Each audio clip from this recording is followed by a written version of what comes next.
This one in particular is speculating a guy who is very well known and he's a former national champion. I'm talking about Walter Clayton Jr.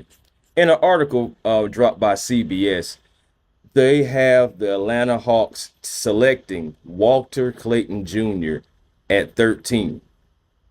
Now, he was called Mr. March Madness. Again, it's an 18 points, 3.7, rebounds, 4.2 assists, shooting over 40% from three. And this guy right here, hey, he's a player. He is a gamer. He can definitely has I say his strengths would be the fact that he is an extreme shot maker. Like he's very elite. 42% from three, like I said, and shot over 90% from the free throw line, something that you definitely need. He has a quick release, and also he can shoot moving off the ball. He can shoot up spot ups. He's very talented as far as like shot making. And also, again, like I said, he's an efficient scorer.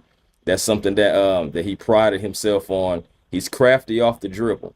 He has great footwork, and I do think that he uses the hesitation well and finishes with touch.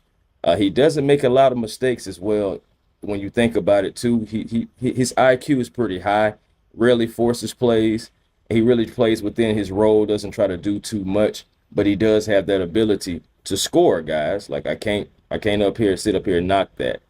If there would be anything that I would say to be kind of a knock on him, I would say, it says he's 6'3", 6'2", 6'3", roughly. Now the 195, you do like that because he is a bigger guard. He won't get like necessarily pushed around.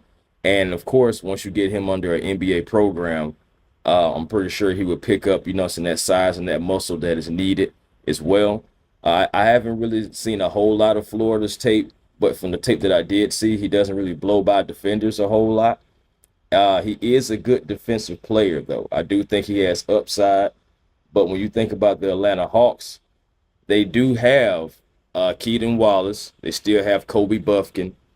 They still have Vit Krejci also, who plays, since some backup point guard. And we already know what Dyson Daniels does when Trae Young is off the floor as well as a backup point guard role.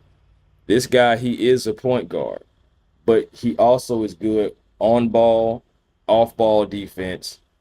I would say also he can play on ball and off ball as far as for the offense. So for Trae, pairing him with Trae, you would definitely see him as an off ball shooter, especially when the lineup, needs spacing. That's critical for Quinn Snyder's offense.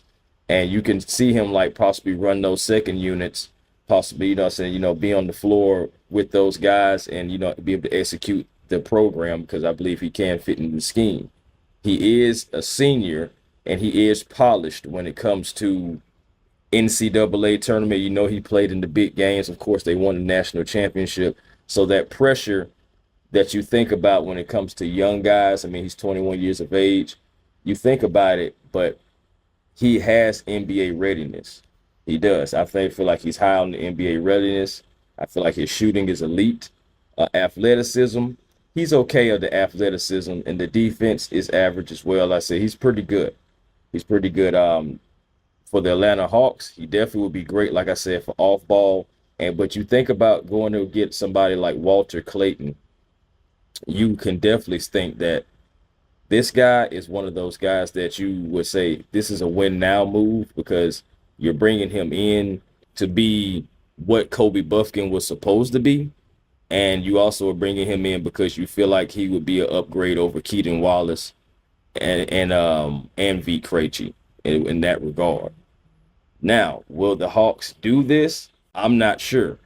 Will the Hawks even go guard at all? I'm not sure, but there are plenty of rumors going on. This is the draft.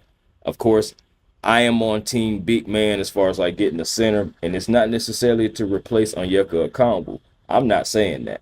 What I'm saying is to just add to it, help Onyeka Okongwu out.